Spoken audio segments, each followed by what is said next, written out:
Si shefu Jamali 250 umeze neza ngo bibaza ariko uburyo utekamo inkoko bikagucanga. Umva se reka manze mbikurikirane mbere yuko mbahereza video yose ariko nambwira ko umeze neza. Mwihangane nasarayemo ko icya mbere nuko nzanya mbaha video ko naba meze gute kose. Kambanze mbikurikirane numva ko Imana igera neza. Izi busy.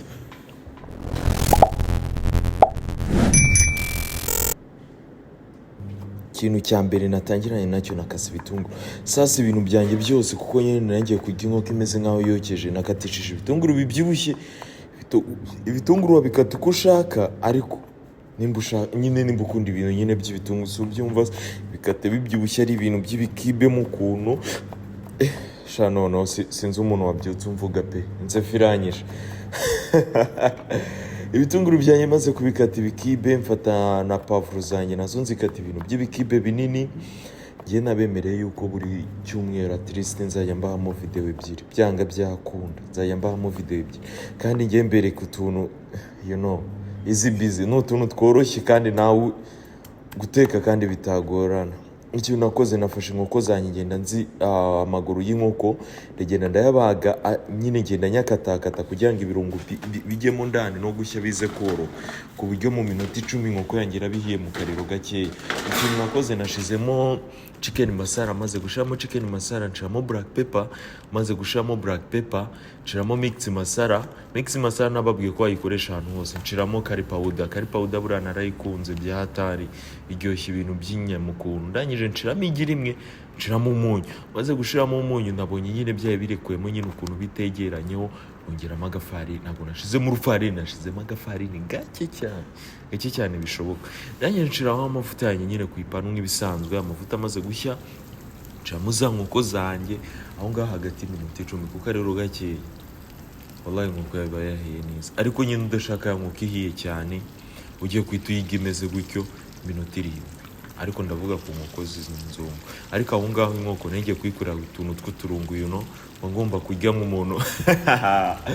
Ngomba kurya nk'insongi siko rata bimeze. Nyuma y'iminota 10 inkoko zanjye nari nazikuyemo zabaye crispy, maze kuzikuramo mfata ipano yanjye ku ruhande nshiramo akabureba. Uri impamvu nakoresheje bureba yoroshya ikintu icyo ari cyo cyose kijyanye n'inkoko. Bagiye gose n'izi video mba nazisobanuye nagize mu kazi kuko nta mwanya mba mfite. Umukozi twadukorana aramamagaye. Akabureba buriya kurushya ibintu byose ugiye guteka, nubwo nyine nayikunda ariko bureba igiye mu nkoko zimeze neza cyane. Ikintu nakoze rero maze gushiramo inkoko zanjye muri bya bitunguru nongeyemo chicken masala. Maze gushiramo chicken masala nshiramo ingi mix masala, nshiramo na gatomato nyine salisa nyeya, apana nyinshi cyane. Mana yanjye nawe ugiye guteka isosi, ugiye guteka ibintu by'umuntu. Ikintu nakoze nashizemo utuzi dukeya, maze gushiramo utuzi duke aho ngana gushiramo umunyu kuko inkoko azimaranishije umunyu. Please ndangije nshiramo soya sauce, kandi wibuke ko na soya sauce ifite umunyu. Aho ngaho ikintu cyo gisigaye ni ugusimbiza bya birungo bigasa nkaho bihiye, ukahita warura maze ukumva neza kwimanika neza. Umva ni chef Jamali 250, na wundi muntu uzakwereka uko uzajya uteka inyama zawe.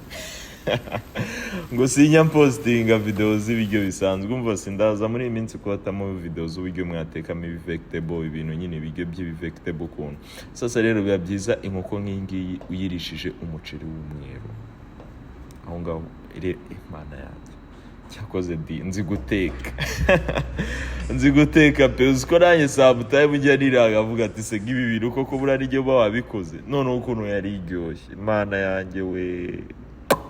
Umbaze ikintu ugiye mwisabira kora subscribe, unyandikire muri comment ko umeze neza, maze twimanukire nzakubona muri video y'ubutaha. Ndabakunda cyane, ndabakunda sana. Yari chef Jamali 250. Ciao, take care.